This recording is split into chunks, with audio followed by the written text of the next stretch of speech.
مضى يا واسع الكرم يا رب.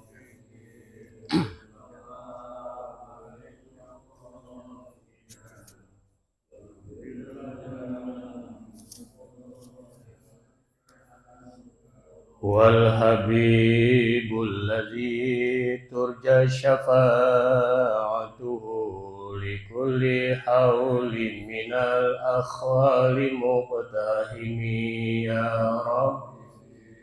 مصطفى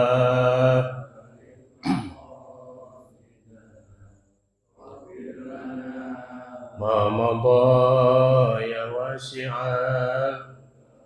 محمد سيد القولين والثقلين والفريقين من أرب ومن أجم يا رب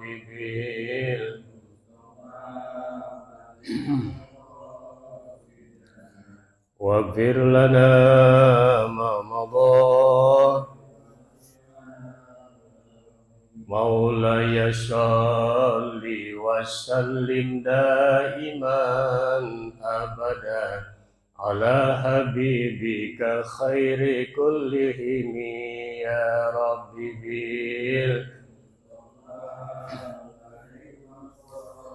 سيدنا واغفر لنا ما مضى. Doa ya Allah biha, ya Allah biha, ya Allah bi husnil khatimah, ya Allah biha, ya Allah biha, ya Allah bi husnil khatimah, ya Allah biha, ya Allah bi husnil khatimah, ya Allah biha, ya Allah biha, ya Allah bi husnil khatimah. Allahumma sholli wa barik.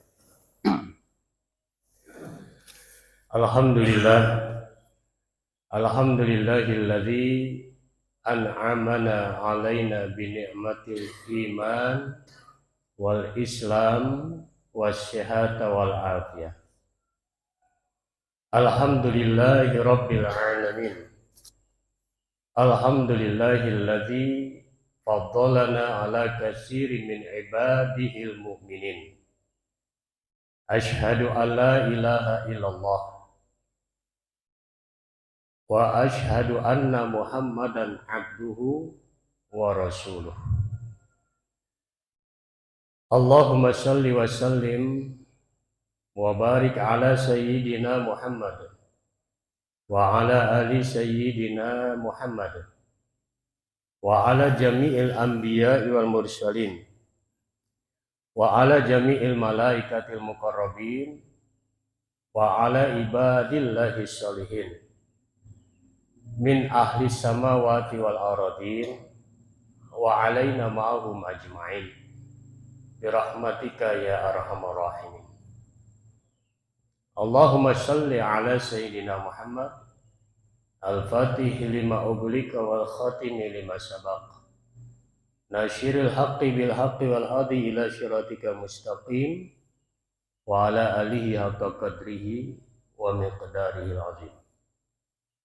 Allahumma shalli ala sayyidina Muhammad wa ala ali sayyidina Muhammad amma ba'd. Hadratul mukarramin, para orang tua jamaah sholat subuh di Masjid Al-Ikhlas Komplek Polri Jatirangga.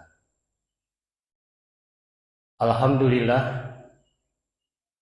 Allah Subhanahu wa Ta'ala sampaikan usia kita di pagi hari ini dalam keadaan kita sehat walafiat.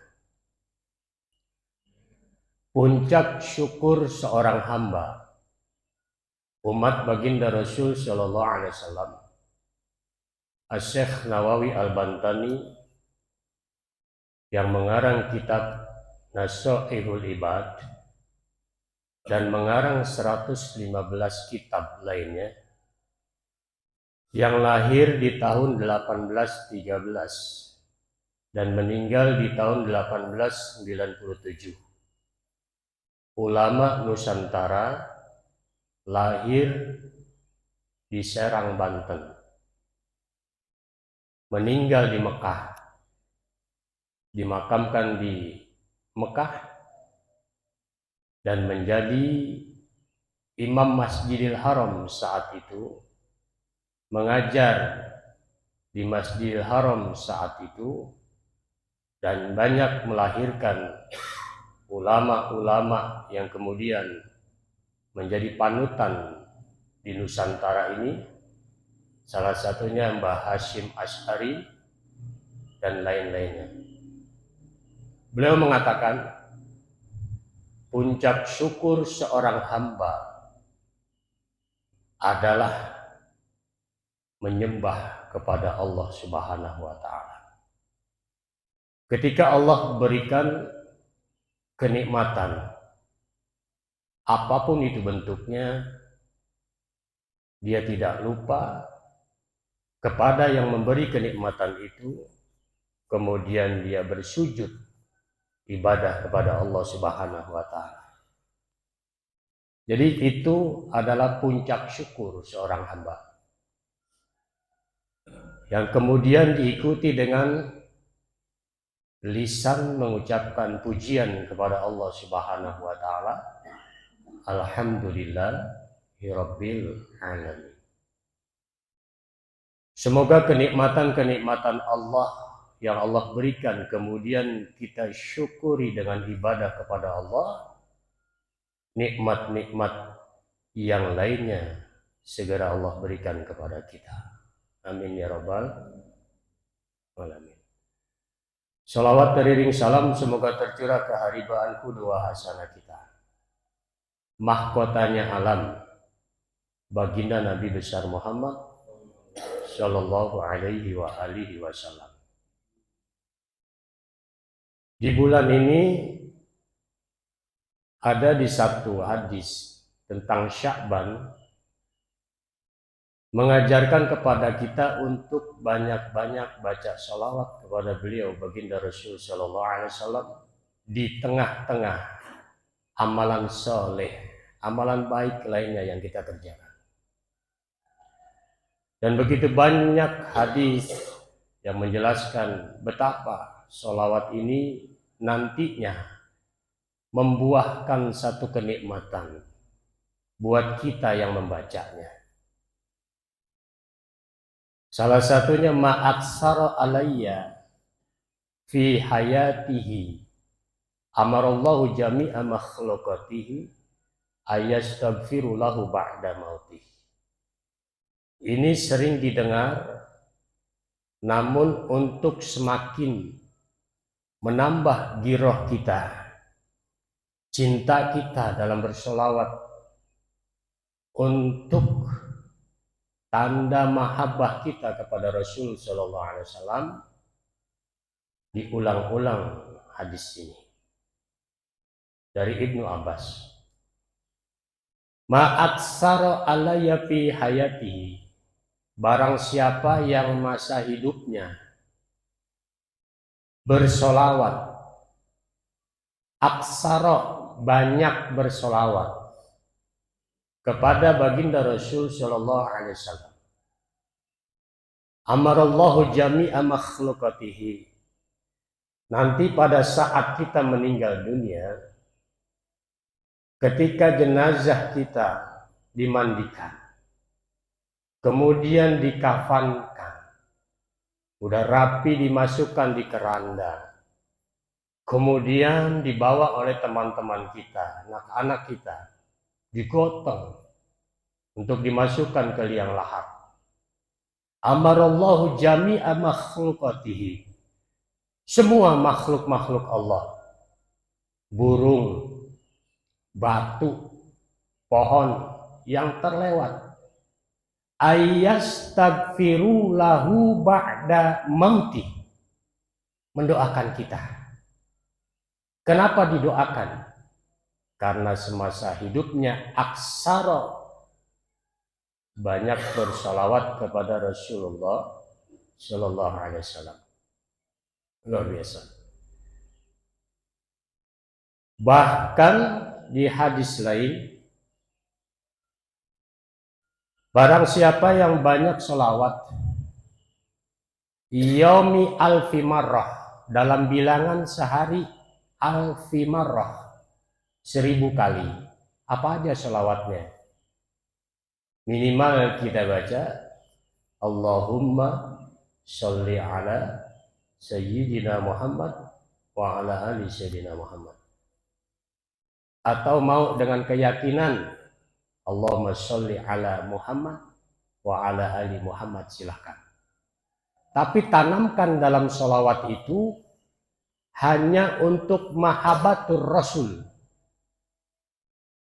Hanya untuk mahabbatur Rasul. Apa itu? Hanya untuk mencintai, sebagai bukti cinta kita kepada Rasulullah SAW. Alfi marrah, 1000 kali. Apa kata Rasulullah? Dapat jaminan kita. Lam yamut, dia tidak akan mati hatta yubashiru bil jannah, sebelum matanya ini ditampakkan indahnya surga oleh Allah Subhanahu wa taala. Masya Allah. Jadi orang yang dalam seharinya dia baca sholawat 1000 kali, bisa dia cicil zuhur 200, asar 200, maghrib 200, isya 200, ntar tahajud 2 rakaat selesai 200, alfi marrah, udah 1000 kali itu. Kalau landasannya dalam bersolawat enggak macam-macam kecuali untuk mahabbah kepada Rasulullah, tanda syukur kepada Allah atas agama Islam yang dibawa oleh baginda Rasul sampai kepada kita lewat guru-guru kita, kita paham ini agama, lam yamut hatta yubashiru bil jannah. Dia tidak akan mati, kata baginda Rasul, sebelum matanya ini ditampakkan indahnya surga saat sakaratul maut. Saat sakaratul maut. Ada sahabat baginda Rasulullah Shallallahu Alaihi Wasallam, namanya Syauban. Beliau sholat jamaahnya hanya subuh saja. Setiap subuh sebelum azan, beliau sudah duduk di satu tempat yang tidak bisa ditempati oleh sahabat-sahabat lainnya. Kenapa? Karena datangnya duluan. Dia ambil posisi selalu di pojok sebelah kanan. Syauban namanya. Ketika satu hari baginda Rasul Shallallahu Alaihi Wasallam beserta sahabat-sahabatnya melihat kok tak ada Syauban di tempatnya. Sehingga ketika Bilal akan berqomat, ditahan oleh baginda Rasul. Ntar dulu, Syauban belum datang. Ditahan itu qomat agak beberapa lama, maksudnya nunggu Syauban agar ada dulu di masjid. Masjid Nabawi.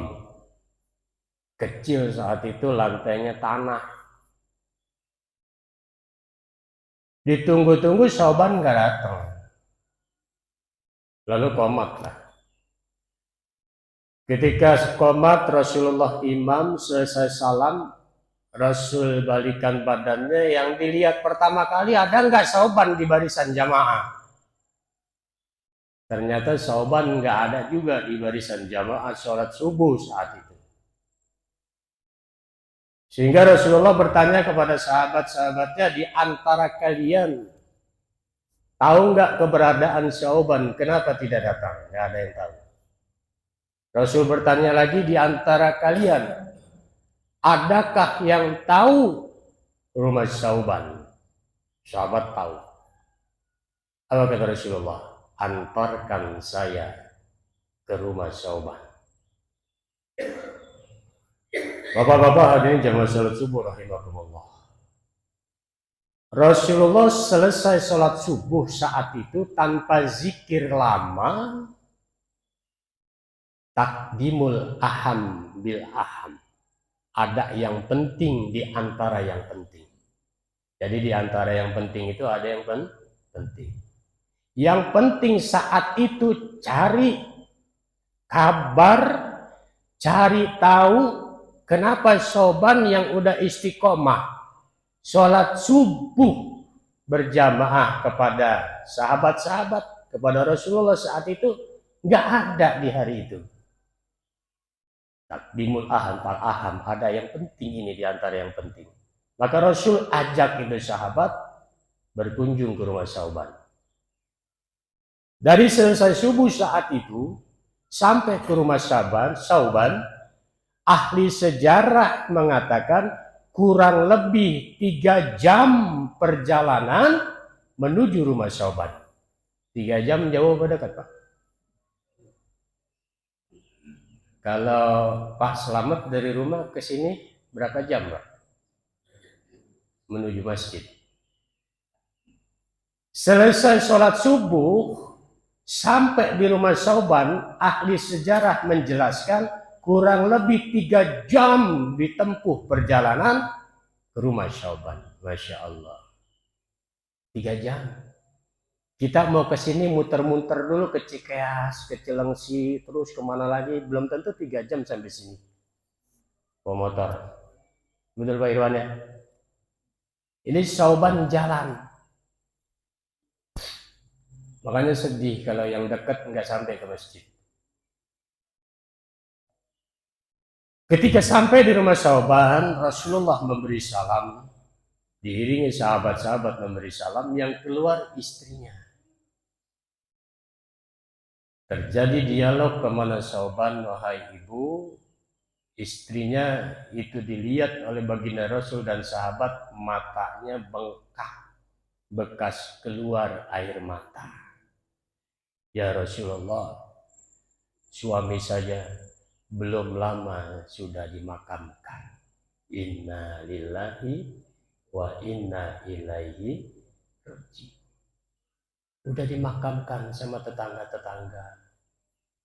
Ternyata ketidakadaan Sauban saat sholat subuh berjamaah disebabkan bukan Sauban kesiangan, bukan Sauban males, tapi karena Allah panggil Sauban. Inna lillahi wa inna ilaihi raji'un. Ya Rasulullah, kata istrinya, saya mau bertanya. Ya ibu, dalam sakaratul maut suami saya ada 3 rintihan keluar dari mulutnya sebelum nafasnya habis dari tenggorokan. Apa itu ibu? Suami saya merintih. Aduh, kenapa tidak lebih jauh? Aduh, kenapa tidak lebih jauh? Rasulullah ilham dari Allah, ini mukjizat, mengetahui sesuatu hal yang tidak diketahui oleh sahabat-sahabatnya. Apa kata Rasulullah? Wahai ibu, suami ibu menyesal. Kenapa jarak dari rumah menuju masjid, kenapa enggak lebih jauh? Kenapa ibu? Karena Allah saat sakaratul maut tampakkan kepada suami ibu, matanya dikasyaf oleh Allah. Fakasyafna angka aka yaumal hadid. Pada saat matanya itu ditampakkan oleh Allah, dikasyaf oleh Allah, saat sakaratul maut suami ibu, Allah tampakkan indahnya surga. Sebelum meninggalnya, saat sakaratul maut, ruhnya akan keluar, matanya dilihatin sama Allah indahnya surga. Sehingga pada saat ditampakkan indahnya surga, suami ibu menyesal dalam hal kebaikan ngapa nggak lebih jauh lagi jarak rumahku dengan masjid?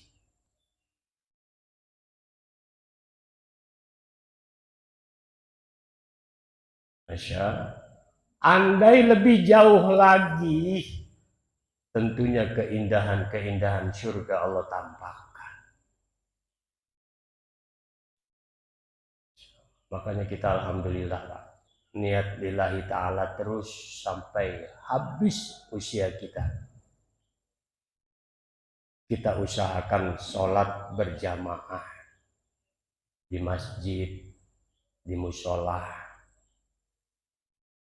Mohon maaf Pak, bukan apa membanggakan amal. Kalau tidak saat darurat, hujan besar atau apa, semenjak menikah dengan istri saya nggak pernah ngimamin istri saya. Semenjak menikah, saya berjamaah di musola, saya berjamaah di masjid. Di mana saya pergi, saya berusaha ingat ini. Saya usahakan berjamaah di masjid, di musola. Karena banyak hikmahnya.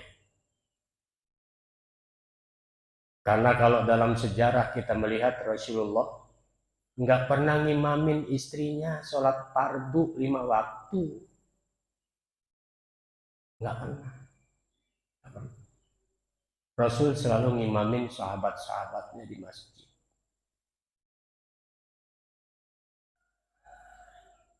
Itu yang membuat suami ibu menyesal dalam kebaikan. Kenapa rumahnya nggak lebih jauh lagi dari masjid? Yang kedua, ya Rasulullah, suami saya lirih berkata, aduh, kenapa tidak bagian dalamnya saja? Ini orang kalau ahli apa aja nggak bisa jelasin ini kecuali ilham dari Allah, mukjizat yang Allah berikan kepada Rasulullah. Susah nebak-nebaknya ucapan ini. Aduh, kenapa enggak bagian dalamnya aja? Kenapa itu? Rasulullah dengan ilham dari Allah menjelaskan, wahai ibu, ketika suami ibu dengan jarak yang jauh akan menuju sholat jamaah subuh beserta dengan kami di masjid, di tengah jalan suami ibu melihat, suami ibu menemukan seorang kakek tua tidur di jalan kedinginan karena tak ada pakaian. Tanpa berpikir panjang itu Sauban buka bajunya yang luar yang jelek. Kenapa dipakai yang jelek di luar? Karena Sauban antisipasi takut nanti di jalan terkena najis, bajunya yang luar yang kena najis, yang dalam nggak kena najis. Saat sholat bisa dibuka itu yang jelek. Di tengah jalan ini ada kakek tua, kedinginan. Tanpa pikir panjang tuh Sauban buka bajunya yang jelek, dipakein kepada kakek tua diajak ke masjid bareng. Hilang rasa dingin sedikit demi sedikit dengan pakaian yang menutupi tubuh kakek tua. Amalan memberi baju jelek, amalan memberi baju jelek, sodakoh ngasih baju jelek, Allah ridho. Pada saat Sauban sakaratul maut, matanya dikasap oleh Allah, itu amalan ngasih baju jelek. Dengan indahnya surga, Sauban menyesal, aduh, kenapa enggak bagian dalam? Coba saat itu Sauban ingat kasih baju yang cakep itu kepada kakek yang kedinginan, kasih baju yang cakep itu kepada kakek yang nggak pakai baju, tentunya keindahan-keindahan surga lebih Allah tampakkan lagi. Masya Allah. Makanya amalan sekecil apapun tentang kebaikan. Nggak ada yang sia-sia di hadapan Allah Subhanahu wa ta'ala. Faman ya'mal misqala dzarratin khairan yara wa may ya'mal misqala dzarratin syarran yara. Mau kecil mau gede kebaikan yang diberikan kita, ikhlas karena Allah, nggak sia-sia di hadapan Allah. Ada catatannya. Ngasih baju jelek, niatnya bagus biar kakek nggak kedinginan, Allah ridho tuh dicatat. Saat sakaratul maut matanya Syauban dikasap, itu amalan itu dikasap oleh Allah, dinampakkan indahnya surga. Syauban menyesal dalam kebaikan, ngapa nggak ngasih bagian dalam yang cakep. Makanya ketika kita sudah tiada, itu boleh diamanahkan kepada istri. Nanti kalau papa udah nggak ada, ini jas yang masih layak dipakai, ini baju batik yang masih layak dipakai, ini kemeja yang masih layak dipakai. Kalau anak kita nggak mau pakai, terusin, berikan, sodakohkan kepada orang lain. Ini sepatu masih bagus, kalau papa nggak ada, anak nggak mau nerusin pakai karena ukurannya mungkin nggak pas, sodakohkan mah kepada orang lain. Jangan dibuang, jangan dibakar. Banyak orang di sana butuh pakaian. Hadirin jamaah salat subuh rahimakumullah. Gitu. Lalu ya Rasulullah, suami saya lirih berteriak, aduh kenapa enggak semua? Tuh. Aduh kenapa enggak semua ku berikan? Kenapa ini? Rasul jelaskan. Rasul enggak menyaksikan, Rasul enggak melihat, tapi ilham berbicara untuk menjelaskan. Mukjizat. Wahai ibu, ketika ibu dan suami sedang sarapan pagi dengan segelas susu dan satu potong roti, tiba-tiba pintu rumah ibu diketuk oleh seorang pengemis yang dia menyatakan 3 hari belum makan. Saat itu suami ibu berikan. Rasul seperti melihat film itu di otaknya. Suami ibu memberikan susu dan roti yang akan digunakan untuk sarapan, yang akan dinikmati untuk sarapan. Susu itu dibagi 2. Dengan gelas yang lain dituangkan setengah. Roti dibagi 2. Separuh buat dia sama istrinya, separuh buat si pengemis ini yang udah 3 hari belum makan. Dengan memberikan setengah dari susunya dan sepotong lagi dari rotinya, ini membuat Allah ridho.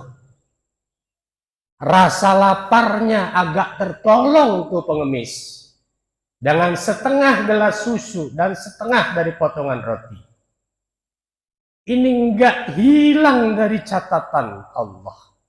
Membuat Allah ridho dengan pemberian yang sedikit itu. Sehingga saat sakaratul maut, Syauban dilihatkan amalan itu. Memberikan setengah daripada susunya dan setengah dari rotinya yang sepotong. Sehingga ketika ditampakkan indahnya surga oleh Allah Subhanahu wa ta'ala atas amalan yang demikian, Syauban menyesalnya dalam kebaikan. Kenapa saat itu enggak semua susu aku berikan, roti aku berikan. Andai saat itu diberikan semuanya, kenikmatan-kenikmatan surga yang begitu indahnya lainnya ditampakkan oleh Allah Subhanahu wa Ta'ala. Masya Allah Pak, sodakoh. Apalagi malam Jumat, ya, yasinan di sini di kulkas itu buah nggak kemakan. Keluarga udah bosen, bawa kemari, insya Allah habis. Beli duren 3 buah, 1 dibelah dimakan, masih ada 2, masih kenyang banget. Pas malam Jumat bawa ke masjid, ada yang yasinan, udah kesel. Beli brownies, beli kue, udah nggak kemakan di rumah, udah pada kenyang. Ditaruh di kulkas, lama-lama juga nanti nggak enak, rasanya kurang. Bawa ke masjid, ada yasinan malam Jumat. Ikhlas lillahi, ini ada catatannya, nggak hilang di hadapan Allah Subhanahu wa Ta'ala. Dari sini kita belajar, dari Sauban kita belajar betapa saat sakaratul maut amalan itu ditampakkan oleh Allah. Baik amalan ditampakkan surga, buruk amalan ditampakkan api neraka oleh Allah.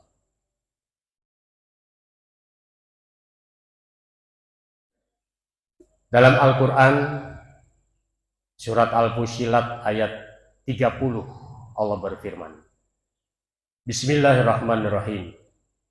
Innal ladzina qalu Rabbunallahu summa istaqamu tatanazzalu alaihimul malaika alla takhafu wala tahzanu wa abshiru bil jannati lati kuntum tu'adun. Innal ladzina qalu rabbunallah, sesungguhnya orang yang menyatakan Rabbnya adalah Allah.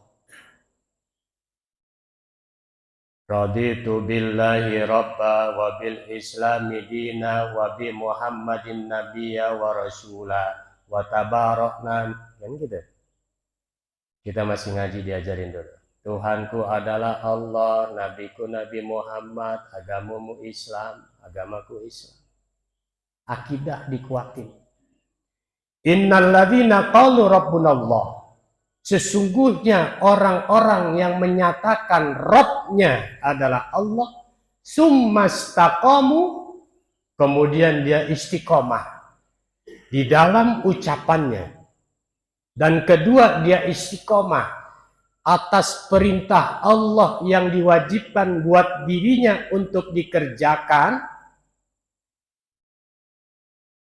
Nanti pada saat sakaratul maut, ketika ruh kita akan keluar, tatanazzalu alaihimul malaika, tatanazzalu alaihimul malaika, Allah perintahkan turun malaikat-malaikat rahmat.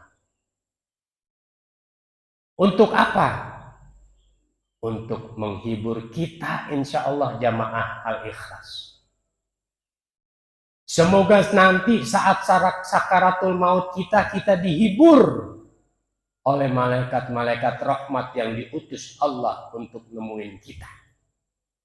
Istri nggak tahu, anak kita nggak tahu, kita nih yang mau meninggalkan dunia ini tahu. Kedatangan malaikat rahmat menghibur kita. Tatanazzalu alaihimul malaika, Allah kirim itu, Allah utus malaikat rahmat kepada kita. Apa kata malaikat rahmat kepada kita nanti? Ala takhafu, Dewo, jangan kamu takut, kata malaikat rahmat. Nayadi, kamu jangan takut, kata malaikat rahmat. Wala tahzanu, jangan kamu sedih. Jangan takut, jangan sedih, kata malaikat. Wa abshiru bil jannati lati kuntum tu'adun. Tafsir luasnya, Allah udah sediakan buat kamu surga dengan segala kenikmatan yang ada di dalamnya untuk kamu nanti nikmati. Udah dikasih tahu duluan, Pak. Istri nggak tahu itu. Yang lagi nangis, ayah, ayah. Anak nggak tahu. Yang lagi nangis, dekat kita yang akan mati itu. Papa, papa. Sambil dipegangin kita sama anak. Sambil dipijit-pijit sama anak sambil nangis. Nggak tahu. Kata malaikat, udah, kamu jangan sedih, jangan takut. Wa abshiru bil jannati lati kuntum tu'adun. Allah udah siapin surga dengan segala macam kenikmatan. Insya Allah kita semua, Pak. Insya Allah kita semuanya. Amin ya Rabbal alamin.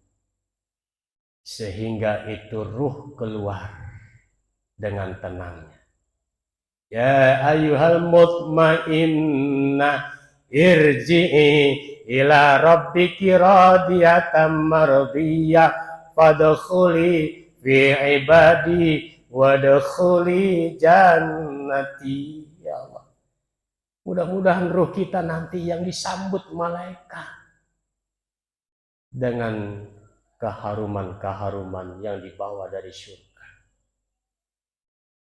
Pengen, Pak? Pengen, Pak, ya? Satu amalan di awal, istiqomahkan, Pak. Summastaqamu, istiqomahkan amalan kita. Satu di awal tadi, sholat jamaah. Sholat jamaah. Kita istiqomahkan amalan baik atas perintah Allah yang sudah kita kerjakan. Tiap bulan saya santunan yatim. Istiqomahkan amalan baik. Ini nanti yang akan menyebabkan ruh kita keluar meninggalkan jasad, disambut malaikat, ya ayyuhal mutmainnah, wahai jiwa yang tenang. Dilihat oleh istri, dilihat oleh anak-anak kita, dilihat sahabat-sahabat kita, wajah yang dengan senyum meninggalkan dunia. Senyum Pak Imam, istiqomah dalam kamu. Karena istiqomah ini susah, maka diminta sama Allah agar kita diistiqomahkan atas amalan baik kita. Jadi kita dihibur, Pak, sama malaikat rahmah. Amin ya Rabbal alamin. Bapak-bapak jamaah sholat subuh rahimakumullah. Dalam kehidupan kita di dunia ini, kita masuk dalam pembahasan sekarang. Sering kita mengalami ujian dari Allah. Apapun itu ujiannya. Lebih-lebih sakit. Dalam kehidupan kita ini yang kita lalui, pasti kita pernah mengalami sakit. Dan pasti juga kita menjenguk sahabat kita yang sakit. Gitu kan, Pak? Ada di sini yang gak pernah sakit? Pasti semuanya pernah sakit. Dan pasti kita di sini pernah menjenguk sahabat kita yang sakit. Ini besar pahalanya di hadapan Allah Subhanahu wa taala. Apa kata baginda Rasul sallallahu alaihi wasallam?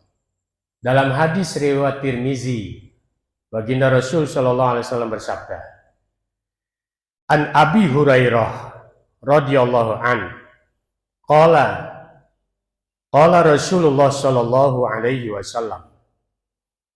Dari Abu Hurairah radhiyallahu an, baginda Rasulullah sallallahu alaihi wasallam bersabda,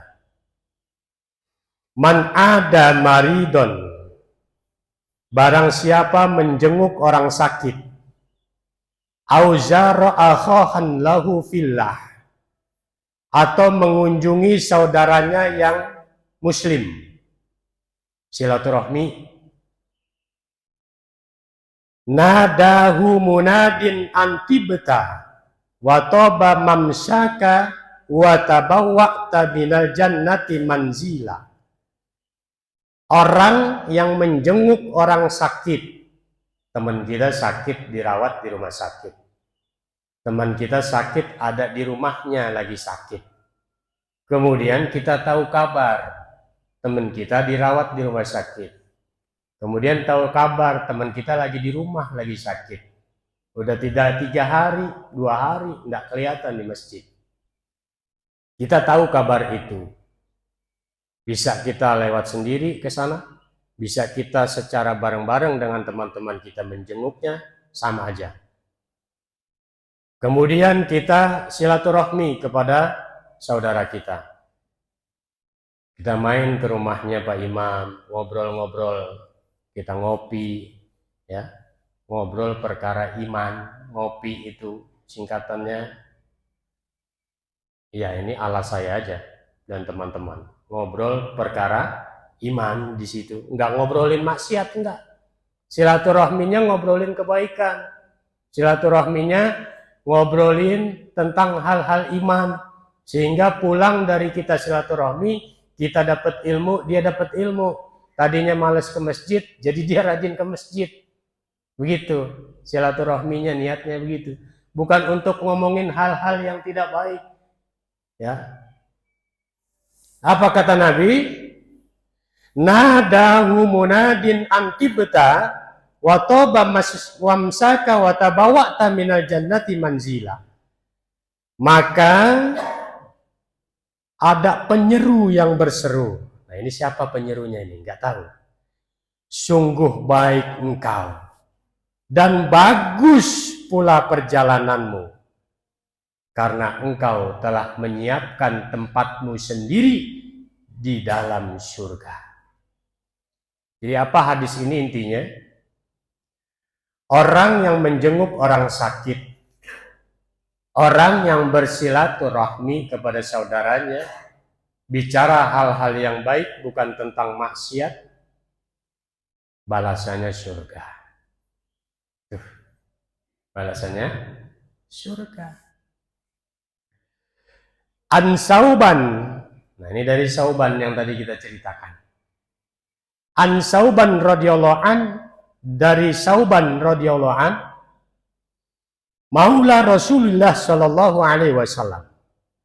Dari Rasulullah sallallahu alaihi wasallam bersabda, qala man ada maridon, barang siapa jenguk saudaranya yang sakit, barang siapa jenguk temannya yang sakit, lam yanzal fi khurfatil jannah, maka dia senantiasa berada di khurfatil jannah. Apa itu khurfatil jannah? Taman-tamannya surga. Taman-tamannya surga. Qila, ditanyakan, ya Rasulullah, wahai Rasulullah, wa ma khurfatul jannah, apa itu taman-taman surga? Apa kata Rasulullah? Qala janaha, itu adalah buah-buahan surga yang udah siap dipetik. Oleh siapa? Oleh orang yang silaturahmi dan oleh orang yang menjenguk saudaranya yang sakit. Jadi ada tambahan dalam hadis ini. Udah di dalam surga, dia berada di taman, satu kebun yang indah, udah disiapin di situ buah-buahannya sama Allah untuk dinikmatin sama dia, tinggal petik. Dan buahan surga itu kalau udah dipetik, dia keluar lagi. Prosesnya enggak hijau, kuning, merah, prosesnya langsung matang. Kenapa begitu? Kalau masih proses, itu namanya bukan surga, tapi dunia. Tapi bahkan dalam surat Al-Waqiah itu ada tafsiran panjang kalau pohon surga itu akarnya ada di atas, juntayan buahnya ada di bawah.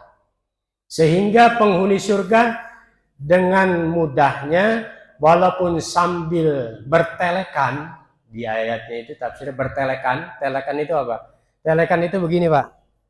Ini Pak. Tinggal telekan itu. Enak nggak begini Pak? Di surga bertelekan.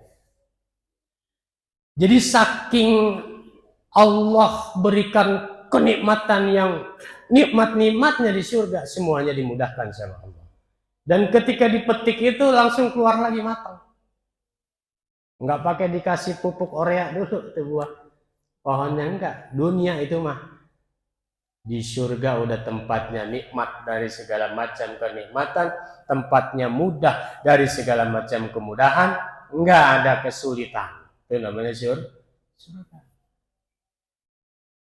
Dan ini Allah siapkan khusus buat orang yang di dunia jenguk sahabatnya, temannya, saudaranya, tetangganya yang sakit dan dia rajin bersilaturahmi. Ya. Alhamdulillah kita kalau yang sering. An Anas bin Malik, dari Anas bin Malik radhiyallahu anhu. Qala Rasulullah sallallahu alaihi wasallam, man tawaddoa, barang siapa berwudu di rumahnya. Man tawaddoa fa ahsanal wudu, dia sempurnakan wudunya. Wa ada akhahul muslim, kemudian dia jenguk saudaranya yang muslim yang lagi sakit. Muhtasiban bu'ida min jahannam, ya. Dengan mengharap pahala dari Allah, maka dia akan dijauhkan dari neraka jahanam masirah sab'ina khairi fankultu, dijauhkan dari jahanam itu sejauh 70 tahun perjalanan. Dijauhkan dari neraka jahanam sejauh 70 tahun perjalanan. Sampai mana kita jalan 70 tahun, Pak? Mas Dewo, kita jalan 70 tahun sampai mana itu? Pak Tri, sampai mana Pak Tri kita jalan 70 tahun itu? Jauh. Itu jauhnya Allah jauhkan umat baginda Rasul sejauh 70 tahun perjalanan dari neraka dengan sebab amalan menjenguk saudaranya muslim yang sakit. Menjenguk saudara muslim yang sakit. Ya. Gini Pak, ini amalan ini Pak. Ini amalan yang udah dikasih tahu oleh baginda Rasul Shallallahu Alaihi Wasallam. Jadi tentunya kalau udah dengar ini kan timbul giroh. Apa itu giroh? Semangat. Timbul semangat. Tadi sholawat hadisnya begini-begini kita udah dengar. Insya Allah timbul giroh. Mau baca sholawat. Lebih-lebih di bulan Sya'ban ini banyakin. Mau sodako. Karena apa? Karena obrolan baik. Obrolan yang baik bermanfaat. Masuk di dia, masuk hidayah Allah, diamalkan. Bapak dapat ilmu, kita dapat ilmu. Bapak dapat pahala, kita dapat pahala dari kebaikan itu. Setelah kita dengar ini, timbul giroh. Ntar kalau ada tetangga yang sakit, saya jenguk. Kalau sempat, saya jenguk.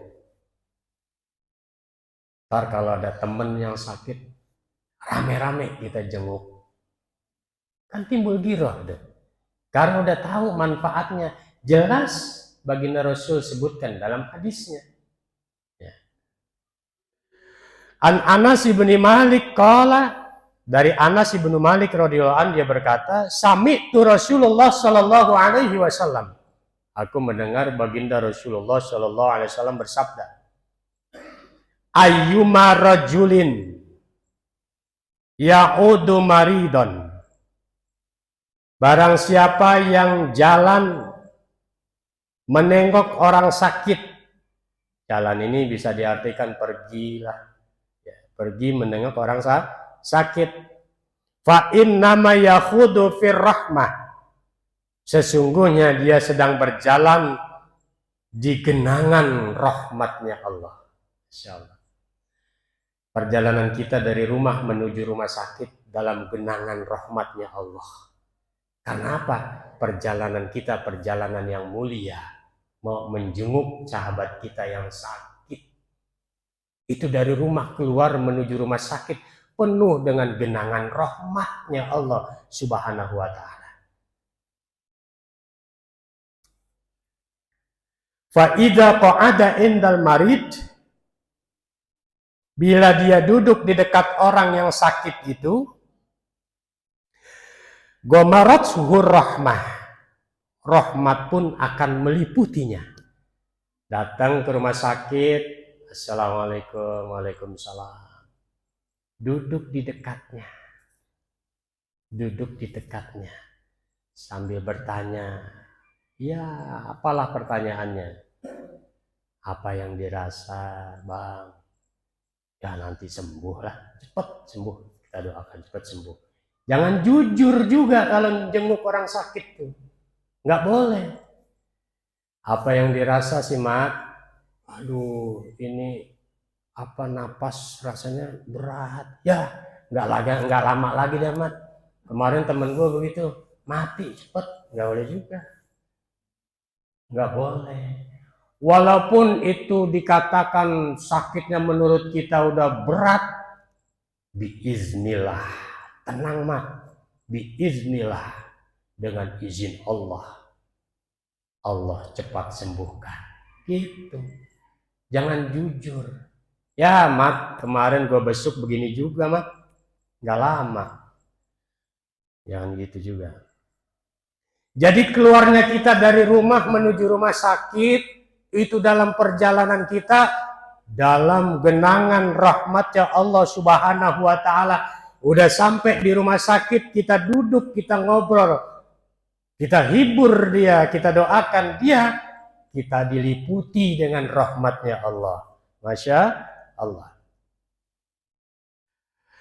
Faqala, faqultu ya Rasulullah. Anas bertanya ke Rasulullah, ya Rasulullah, wahai Rasulullah, hadza lisahihil ladzi ya'udul marido fal maridu malah. Ya Rasulullah, ini kan pahala buat orang yang jenguk begitu hebatnya, dapat rahmat Allah yang begitu besarnya. Ya. Terus buat orang yang sakit sendiri gimana ya Rasulullah pahalanya? Apa kata Rasulullah? Qala tuhattu anhu zunubuh. Orang yang sakit itu dapat apa dari Allah ya Rasulullah? Kata Rasulullah, tuhattu anhu zunubuh.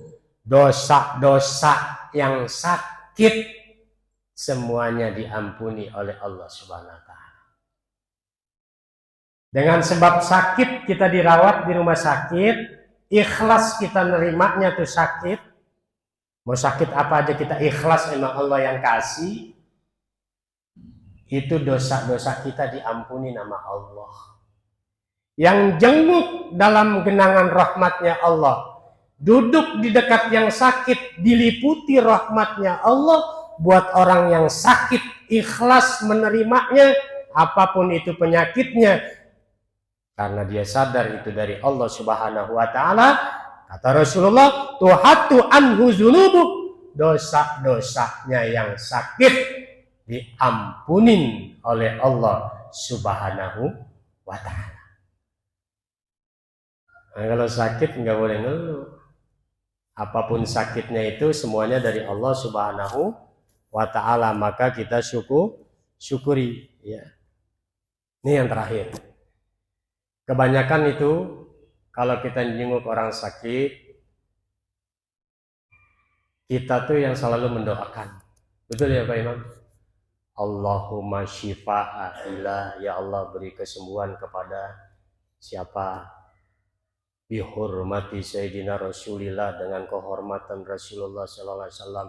wa bisyiri suratul Fatihah, dengan sirnya suratul Fatihah, isfi', sembuhkan ya Allah. Kan biasanya gitu kita doain. Nah, ini ada hadis ya.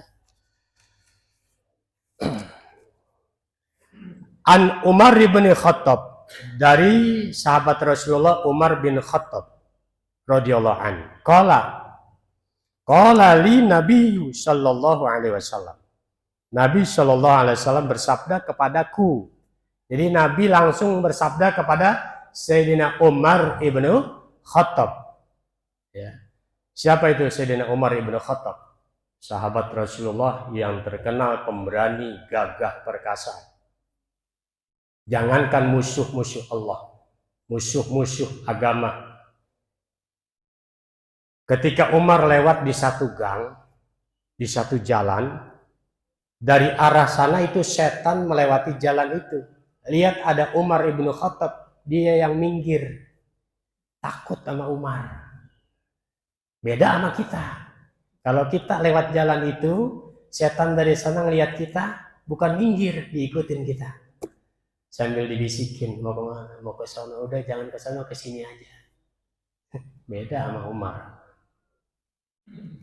An ibni Umar bin Khattab radhiyallahu an, dari Umar bin Khattab radhiyallahu an, qala li Nabi sallallahu alaihi wasallam.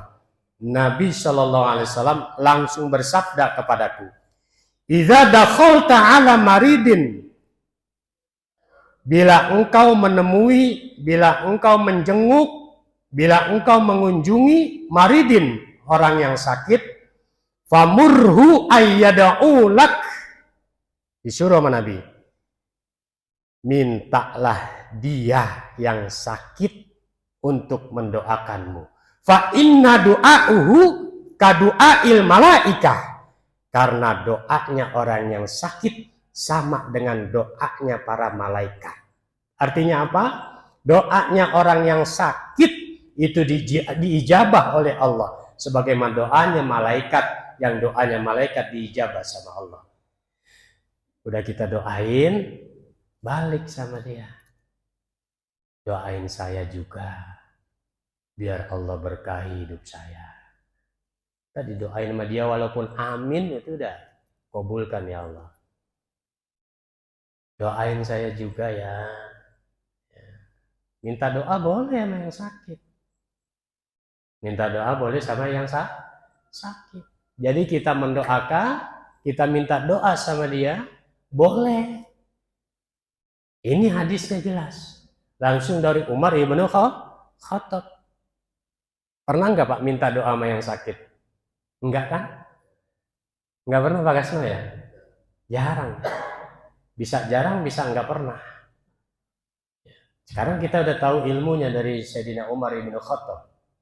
Dari Nabi langsung berkata beliau, kalau jenguk orang sakit, mintalah doa darinya.